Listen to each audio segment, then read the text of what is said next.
সুপ্রভাত সবাইকে। তা বলো, সকলে এই 4 দিনের ছুটি কেমন কাটালে? আমার তো হিসেব করে করেই কেটে গেল মহারাজ। বাবা বাবা বাবা, তা খুব খরচ করে ফেলেছো বুঝি? আমার তো মোহর গুনে গুনেই কেটে গেল মহারাজ। তোমার তো অগুন্তি মোহর, সেক্ষেত্রে গুনতে তো হবেই। আমি মেয়ের বাড়ি গিয়েছিলাম মহারাজ। হ্যাঁ, ছুটিতে একটু না ঘুরতে গেলে হয়? আমি বাড়িতেই ছিলাম, খেয়েছিও কম, যাতে খরচ বেশি না হয় আমার সঞ্চিত ধন। হ্যাঁ, বেশি খেয়ে মোহর সব না উড়িয়ে দেওয়াই ভালো। যাই হোক, তাহলে দেখছি এই 4 দিন তোমরা সবাই খুব ভালোই কাটিয়েছো। হ্যাঁ, না মহারাজ, আমরা এই 4 দিনের ছুটি কেউ খুব ভালো করে কাটাই। মানে এই যে তুমি মেয়ের বাড়ি গিয়েছিলে, বৈদ্য এই ছুটিতে এত জিনিস কিনেছে যে হিসেব করেই কাটিয়েছে। সভাকবি বাড়িতে ছিল কিন্তু কম খেয়েছে, আর মন্ত্রী অগুন্তি মোহর গুনেছে। তাহলে সবাই তো মনের সুখে যে যার কাজ করেছে। মহারাজ, অনেক সময় মুখে শুনে যা ভাবা হয় তা ঠিক হয় না মহারাজ। আমি মেয়ের বাড়ি গিয়েছিলাম কিছু আনাজপত্র আনতে, যাতে বেশ কিছু মাস আমার বাজার করতে না হয়। কারণ এখন বাজারে জিনিসপত্রের যা আকাশ ছোঁয়া দাম মহারাজ। আমিও এই কদিনের ছুটিতে প্রচুর জিনিস কিনে তার দাম হিসেব করতে বসিনি মহারাজ। আমি হিসেব করছিলাম বেতন পেয়ে কোন খাতে কতটা খরচ কমিয়ে গোটা মাস জীবন ধারণ করতে পারবো। আমিও যাতে বেশি না খেয়ে তাড়াতাড়ি আনাজপাতি শেষ করে ফেলি, সেই জন্যই কম কম খাচ্ছিলাম। এরকমের কারণটা কি বুঝতে পারছি না তো। তোমরা তো সবাই যথেষ্ট পরিমাণে বেতন পাও, তাহলে আগে মহারাজ, অপরাধ নেবেন না। আপনার এই বেতনে এখনকার যা পরিস্থিতি, তাতে আমাদের মাস চালানো খুব দুষ্কর হয়ে যাচ্ছে। মহারাজ, আপনি বেতনের দিকটা একটু ভাবলে ভালো হয়। বেতনের দিকটা ভেবে দেখবো মানে কি বলতে চাইছো? বেতন বাড়ান, বাড়ান, মহারাজ, বাড়ান, বেতন বেতন বাড়ান। বাড়ান। অসম্ভব, অসম্ভব। এই তো বিগত 4 মাস আগেই বেতন বাড়িয়েছি। তোমরা সবার কাজের পাশাপাশি উপরি আয়ের ব্যবস্থা করো। উপরি আয়? মহারাজ, মাথা ঠান্ডা করুন। একটু ভাবুন মহারাজ, একটু ভাবুন। আমি তোমাদের কথা অনেক ভেবেছি, এবার তোমরাও আমার কথা একটু ভাবো। আমি বেতন বাড়াতে পারছি না, আর আজকের মতো এখানেই সভা শেষ করছি। তোমরা সবাই এসো। বেতন বাড়ানোর কথা বলতেই সবার কাজ শেষ করে দিলেন। এ আবার কেমন ব্যবহার? একে মহারাজ, আপনি এখন এই অসময়ে? হ্যাঁ, চলে এলাম আর কি। সবাই একটু গন্ডগোল হয়েছে। তারা বেতন বাড়াতে বলছে রানী, যা বেতন পাচ্ছে তাতে নাকি জিনিসপত্রের বাজারে যে আকাশ ছোঁয়া দাম তাতে হচ্ছে না। আপনি কি বলেছেন শুনি? আমি বলে দিয়েছি বেতন বাড়ানো এখন অসম্ভব। আমি ওদেরকে বলেছি উপরি আয়ের ব্যবস্থা করতে। সে কথা শুনে সবাই কি বললেন? সবাই আকাশ থেকে পড়লো। একটা কাজ করুন না মহারাজ, আপনার পশ্চিম দিকের যে মাঠটা রয়েছে সেইখানেই ওদের জন্য কিছু ব্যবস্থা করে দিন না। তা তোমার কথাটা মাথায় থাকলো, তবে 2 দিন বাদে বলবো। আগে দেখি ওরা কে কি করে। বেশ। গিন্নি, ও গিন্নি। বলো। এই কি গো গিন্নি, তুমি শুয়ে আছো? শরীর খুব খারাপ নাকি? দেখি দেখি। এমা, তোমার গা তো জ্বরে পুড়ে যাচ্ছে। কিছু খাওনি নাকি? আমি উঠতে পারছি না। আজকে রান্নাটা যে কি করে করব বুঝতে পারছি না গো। রান্না নিয়ে কিছু ভেবো না, আমি করে নিচ্ছি। তুমি শুধু চুপটি করে শুয়ে থাকো দেখি। না, সে কি করে হয়? তোমার এসব রাধা বাড়াও বেশ নেই। আরে তোমারও কি জন্ম থেকেই স্বামীর সাথে ঘর করার অভ্যেস ছিল? হ্যাঁ, সেই তো আমার সাথে বিয়ের পরে অভ্যেসটা হয়েছে। আমার কথা আলাদা, আমি মেয়ে মানুষ। বারে বা, বেটা ছেলে বলে কি রান্নার অভ্যেস তাও আবার কদিনের জন্য হবে না? এইসব একদম বাজে কথা গিন্নি। তাও আমার খারাপ লাগবে। তুমি এখন খাবো তো গিন্নি। শোনো, আমি এই কদিন রাঁধবো আর তুমি শুধু গ্যাট হয়ে খাটের উপর বসে খাবে, বিশ্রাম নেবে। তুমি শুধু আমি রান্নাটা কেমন করি সেটা দেখো। সুপ্রভাত, আশা করি সবাই ভালো আছো। কালকে যা হলো তারপর কি আর ভালো থাকা যায় মহারাজ? দেখো, আমি তোমাদেরকে যা বলার বলেই দিয়েছি। এই যাবৎকাল তোমাদের যখনই যা অসুবিধে হয়েছে আমি পাশে ছিলাম, এখনো আমি পাশে থাকবো। তাই বলে যখন তখন বেতন বাড়ানোটা সত্যিই অসুবিধের। আমি তো শুধু চিকিৎসাই পারি, এর বাইরে তো কিছুই পারি না। তাই তাই কিভাবে যে উপরি আয় হবে অন্য কিছু করে সেইটাই মাথায় আসছে না। মহারাজ যদি একটু উপায় বলে দেন। সেই আমাকেই উপায় বলতে হবে? আচ্ছা, দেখছি।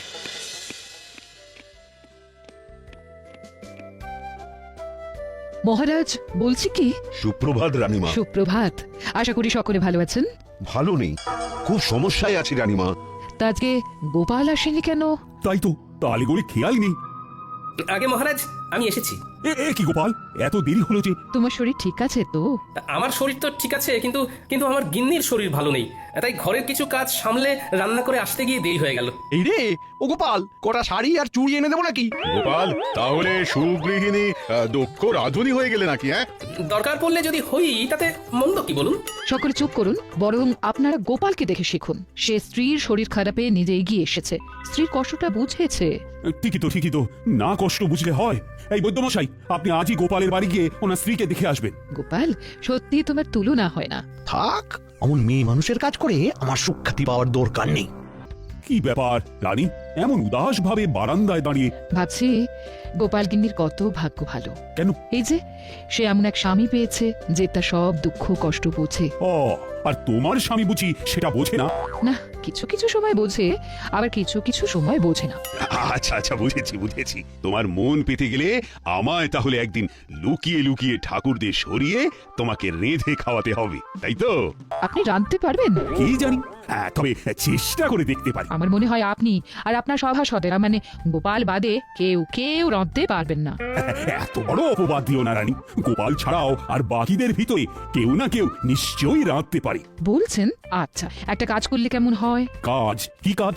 আপনাকে ওই দিন বলছিলাম না, আপনার পশ্চিম দিকের মাঠটায় ওদের কিছু একটা উপরি আয়ের জন্য ব্যবস্থা করে দিন। হ্যাঁ, তার সাথে এর কি সম্পর্ক? শুনুন, আপনি আপনার সভাসদদের বলুন তারা ওই মাঠটায় নিজের ইচ্ছে মতো তৈরি করা খাবারের দোকান ওই বিকেল বেলার দিক থেকে রাত্রিবেলা পর্যন্ত দিতে পারেন। তাতে কি লাভ হবে? তাতে এনাদের উপরি আয়ও হবে। সবার কাজ শেষ করে তারা অনায়াসে খাবার দোকান খুলে খাবার বিক্রি করতেই পারবেন। হ্যাঁ, দারুণ বলেছে তো। আচ্ছা, তাই খাবারগুলো কি সভাসদেরই বানাতে হবে? এমন কোনো কথা আছে কি? মানে যেহেতু তুমি তখন ওই রান্নার প্রসঙ্গ তুলেছিলে, তাই জিজ্ঞাসা করছি। সেই খাবারগুলো সভাসদেরই বানাতে হবে এমন তো কোনো বাধ্যবাধকতা নেই। তারা চাইলে তাদের স্ত্রী বা বাইরের কারো সাহায্য নিতেই পারেন।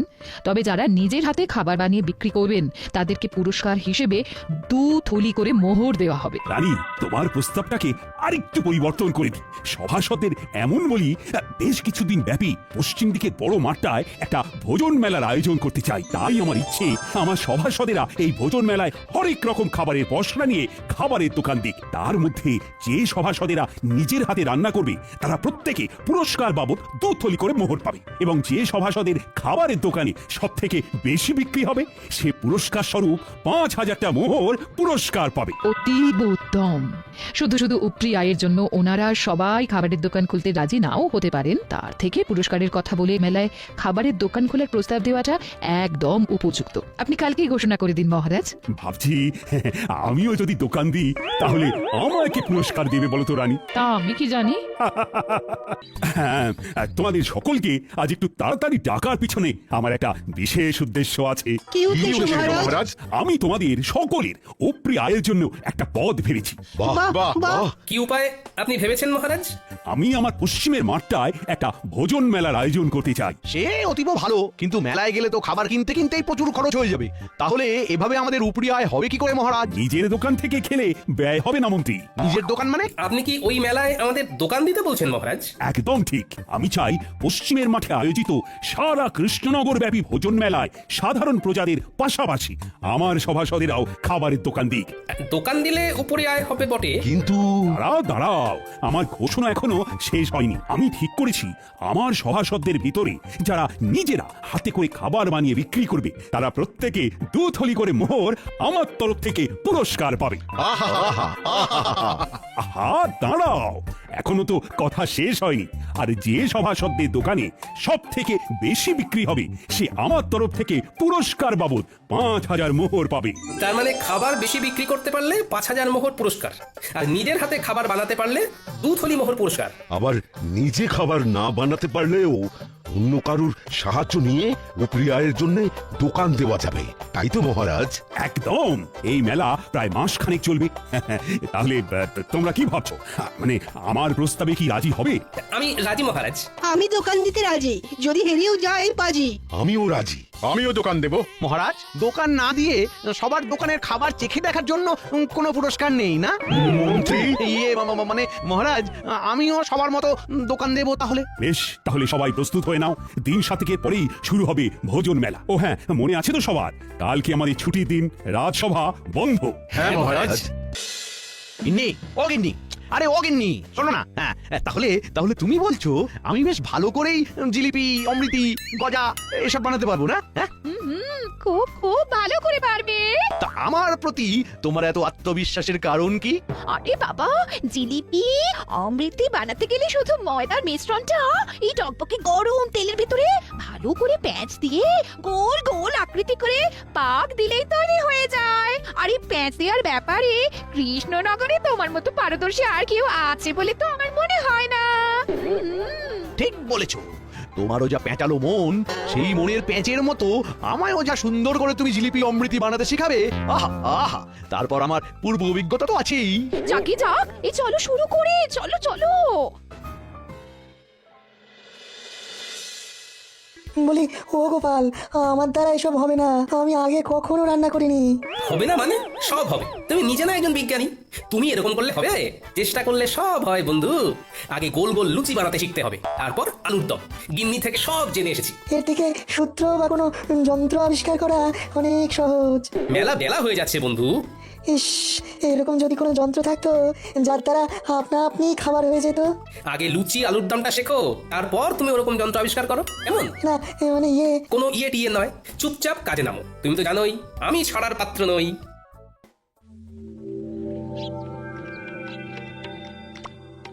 কি হে বন্ধু, কি খবর? বিজ্ঞানী কি রান্না করেছে জব্বর?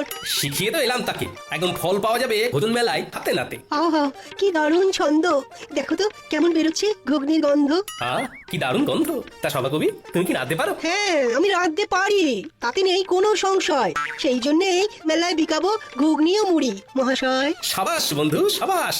তা তুমি কি বেচবে গোপাল? ঠিক করেছো কি ঘুম থেকে উঠে সকাল সকাল? না বন্ধু, কিছু ঠিক করিনি এখনো, দেখি কি বিক্রি করি।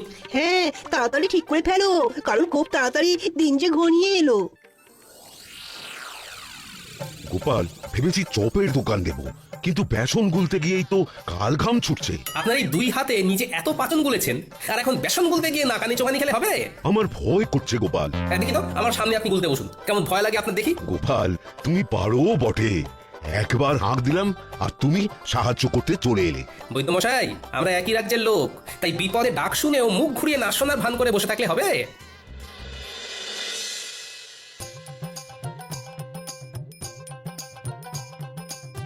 হ্যাঁ গো, এলে? হ্যাঁ হ্যাঁ, মোটামুটি সবার বাড়ি একবার করে ঢু দিয়ে এলাম, বুঝেননি? দেখলাম মোটামুটি সবাই একদম জোর কদমে রান্নার প্রস্তুতি নিচ্ছে। তা তুমি কি বানাবে কিছু ঠিক করলে? এমনিতে বাড়ির রান্না তো বেশ ভালোই করছো। সেটাই তো এখনো ঠিক করে উঠতে পারিনি। সবাই মোটামুটি সেই গতে ধরা রান্নাই করছে। না, আমায় একটু অন্যরকম কিছু ভাবতে হবে। দাদু, ও দিদা, এক ঘটি জল দাও না। ঝাল কি ঝাল! আর খাবো না, নাক মুলছি, কান মুলছি, আর খাবো না। উফ, বাপরে বাপ! দাঁড়া দি, কিন্তু কি খেয়েছিস বলতো? ফুচকা! আমার বাবা শহরে গিয়েছিল, তাই ফেরার পথে ওখান থেকে এনেছিল ঝাল ঝাল ফুচকা। জানো তো দাদু, এখানকার কেউই ফুচকার তেমন নাম শোনেনি। গিন্নি, ও গিন্নি, ফুচকার দোকান দিলে কেমন হয়? খুবই ভালো হয়। সেইবারে খুকির বাড়িতে গিয়ে খেলাম, শহর থেকে জামাই এনেছিল, অসাধারণ। কিন্তু তুমি কিভাবে বানাই শিখবে কি করে? এখনো হাতে 4-5 দিন সময় আছে গিন্নি, শহরে গিয়ে শিখে আসবো কালকে, তারপর ভোজন মেলায় ফুচকা বিক্রি করবো। আহা, শুধু খাবারের মেলায় কেন, গোটা কৃষ্ণনগরে তুমি বিক্রি করবে। এখানকার কেউ জানেই না ওই ফুচকার নাম। ভালো লাগলে না, এই প্রচুর প্রচুর বিক্রি হবে। তা ঠিক, আর মহারাজ এটাও বলেননি যে খাবার শুধু ভোজন মেলাতেই বিক্রি করতে হবে। আমি কিছুক্ষণ দোকানে থেকে ফুচকা তৈরি করে ঠেলা গাড়ি নিয়ে ফুচকা বিকোতে বেরিয়ে যাবো। তারপর তুমি আর ন্যাপলা পুঁটি গুলটে দোকান সামলাবে। দাদু, তুমি চিন্তা করো না, আমরা সব সামলে দেবো। দারুণ দারুণ জিনিস খাওয়ালে গোপাল, অপূর্ব স্বাদ। পুরটা খাসাও মেখেছো গোপাল।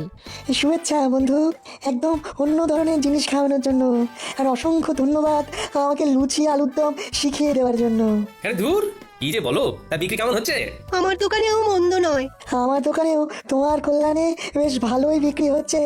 বাহ, শুনে ভালো লাগলো। হ্যাঁ গো, আর দেরি করো না, দেরি করো না, ফুচকার ঠেলাটা নিয়ে গুলটিকে সঙ্গে করে নিয়ে রওনা দাও, আমরা দোকান সামলে নিচ্ছি। হ্যাঁ, ঠিক বলেছো গিন্নি। এই গুলটে, চল চল চল। ফুচকা ফুচকা নেবে গো, ফুচকা ভোজন মেলায় গোপালের বিখ্যাত ফুচকা। এক মোহরে 7টা, খেয়ে যাও খেয়ে যাও, এক মোহরে 7টা। ফুচকা নেবে গো। ফুচকাটা আবার কি? হ্যাঁ হ্যাঁ আমি বুঝেছি বুঝেছি ফুচকা কি, তাও আবার খাবারের মেলায় গোপালের বিখ্যাত ফুচকা। চল চল চল খেয়ে দেখবি চল, বাকি দুটো ডাক। এই তো ভালো খেতে আরো দিন আমায় ফুচকা দিন। দাদু মন বলছে এই এক ঠেলা গাড়ি ফুচকাটা নিমেষেই শেষ হয়ে যাবে। দেখে নিও দাদু, তুমি হবে সেরা বিক্রেতা। দূর পাগলা, সেরা বিক্রেতা না, সর্বোচ্চ বিক্রেতা। দুটো একসাথে বললো কিন্তু মন্দ লাগবে না।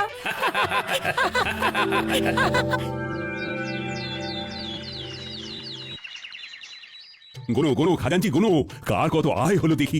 মন্ত্রীরটা হলো 1 2 3, এই সর্বমোট 300 মোহর। তবে মন্ত্রী মশাই নিজেই সব বানিয়েছেন। বেশ বেশ, পরে চল। পরের জন হলেন বিজ্ঞানী বাবু, তার মোহর 1 2 3, এই সর্বমোট 900 মোহর। ইনিও নিজের হাতেই খাবার বানিয়েছেন। এই বিজ্ঞানী আমার থেকেও বেশি আয় করেছে, এ কি কপাল। হ্যাঁ, এরপর সভাকবি, ওনার মোহরের সংখ্যা হলো 1 2 3, সব মিলিয়ে 850 মহারাজ। ইনিও নিজের হাতে খাবার তৈরি করেছেন। বাহ বাহ বাহ, চমৎকার। তারপর এরপর বৈদ্যমশাই, ওনার মোহর হলো 1 2 3, 600 মোহর মহারাজ। ইনিও নিজেই চপ বানিয়েছেন। এরপর গোপাল, মোহর হলো 1 2 3, 7,000 মোহর মহারাজ। ওরে বাবা! সাবাস গোপাল, সাবাস, তুমি বিজেতা। এই ফলাফল মানি না, কারণ গোপাল শুধু ভোজন মেলায় নয়, সারা গ্রাম সারা রাজ্য ফুচকা বিক্রি করেছে। মন্ত্রীমশাই, মহারাজ শুধু বলেছিলেন ভোজন মেলায় খাবারের দোকান দিতে। উনি এর পাশাপাশি এরকম কিছু বলেননি যে সেই খাবার কেবলমাত্র ওই মেলা ছাড়া মেলার বাইরে কোনোভাবেই বিক্রি করা যাবে না। তাই আমি আমার ফুচকার বিক্রি বাড়ানোর জন্য মেলা ছাড়াও মেলার বাইরে এই রাজ্যের অন্যান্য গ্রামেও বিক্রি করেছি। সুতরাং আমি জানি আমি কোনো অন্যায় বা অসততার কাজ করিনি। আমি গোপালের এই যুক্তিকে খণ্ডাতে পারবো না, কারণ গোপাল একদম অকাট্য যুক্তি দিয়েছে। ধন্যবাদ ধন্যবাদ গোপাল, তুমি আরেকবার আমাদের চোখ খুলে দেখিয়ে দিয়েছো যে কিভাবে সততার সাথে পরিশ্রম করে নিজের আয় বাড়ানো যায়, কিভাবে বুদ্ধি খাটিয়ে কোনো নতুন জিনিসকে সবার সামনে তুলে ধরা যায়। সেই জন্যই তো গোপাল আমাদের সবার থেকে আলাদা। নাও আনো এবার পুরস্কারটা, তার সাথে সবাই মিলে বলো গোপাল আমাদের সেরা, তাই ধন্য হয়েছি মোরা। গোপাল আমাদের সেরা, তাই ধন্য হয়েছি মোরা।